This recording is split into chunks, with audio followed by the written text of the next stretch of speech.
Bueno, pues estamos en las cuevas de Guadix, que es la principal seña de identidad y atractivo turístico de la ciudad. Muchos dicen que es la capital europea de las cuevas, ¿no? Con más de 2000 cuevas habitadas, lo que la convierte en el principal núcleo troglodítico de Europa.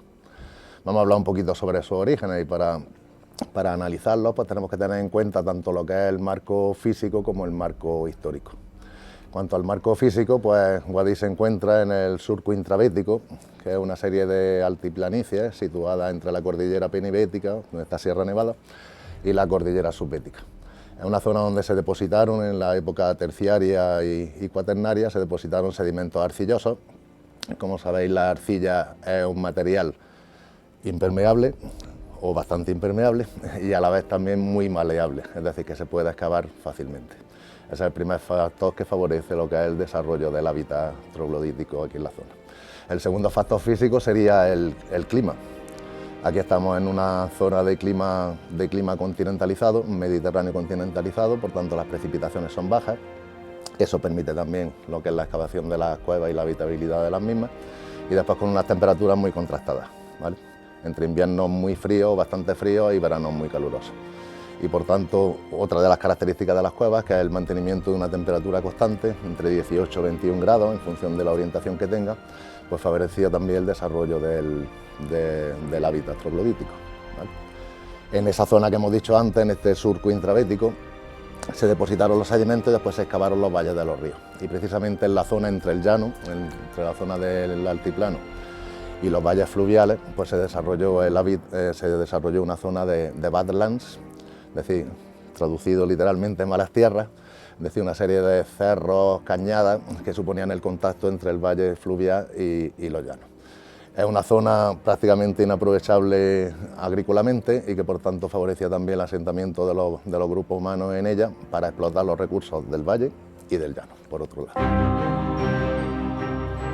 El origen del hábitat troglodítico aquí en la zona de Guadix, pero eso sí, no urbano, sino rural, se sitúa en la época cirí, en el siglo XI, y también ya definitivamente en la época almohade, entre los siglos XII y XIII.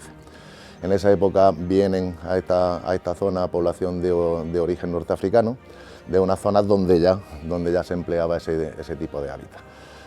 Ello, junto con el proceso de reconquista, ¿vale?, que se acentúa mucho a principios del siglo XIII con la conquista del Reino de Murcia y del Valle del Guadalquivir, después de la batalla de las Navas de Tolosa de 1212, provoca un movimiento migratorio de población musulmana de esa zona reconquistada hacia el Reino de Granada, que es el único reino que permanece en manos musulmanas.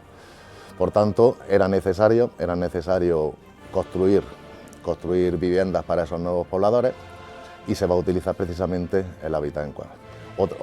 Aprovechando otra de las ventajas que tiene el hábitat cuevero, que es precisamente su indestructibilidad en una situación de guerra, digámoslo así. Por eso es precisamente en la zona norte de la depresión de la Hoya de Guadix, lo que sería el río Alhama, la zona de Gorafe, Gor, etcétera, donde se desarrolla este hábitat, lo mismo que sucede en la zona de Baza, Huesca o en el Valle del Almanzora. En 1489 las tropas cristianas conquistan la ciudad. En ese momento, según los datos del libro de repartimiento, en Guadix había pocas cuevas. Solo había en las zonas de cerros que estaban incluidas dentro de las murallas de la ciudad.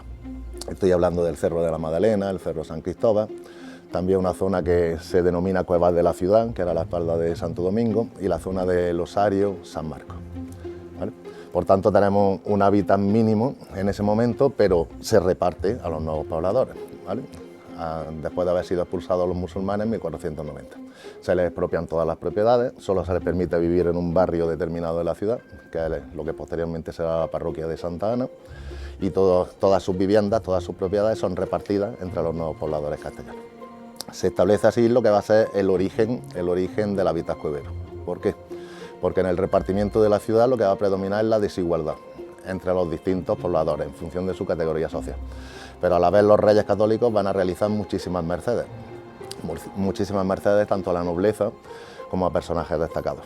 Y eso provocó que los repobladores de clase baja o media baja consiguieran muy malas propiedades y que partieran en una situación de clara desventaja para explotar sus recursos.